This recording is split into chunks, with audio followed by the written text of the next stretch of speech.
এই উম্মত তো এক নেকি দিয়া জান্নাতে যাবে। কয় নেকি দিয়া? একটা নেকি দিয়া জান্নাতে যাবে এই উম্মত। অন্য উম্মতের কথা জানি না আমি, এই উম্মত এক নেকি দিয়া জান্নাতে যাবে। নবীর একটা আদর্শের কারণে জান্নাতে যাবে। সিরত মানি আদর্শ। আর এটা আমরা কদমে কদমে মুহতাজ।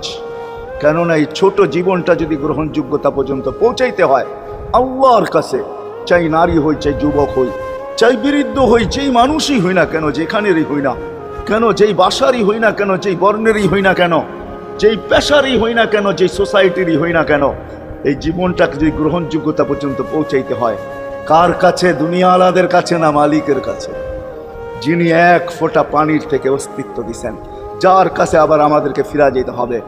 পালানের কোনো সুযোগ নাই। এই জন্যই কোরআন আমাদেরকে বোঝায় আইনাল মাফার। আল্লাহ বলতেছে কোথায় ভাগবে তুমি, বলো কোথায় ভাগবে? কবির কথাই সত্য।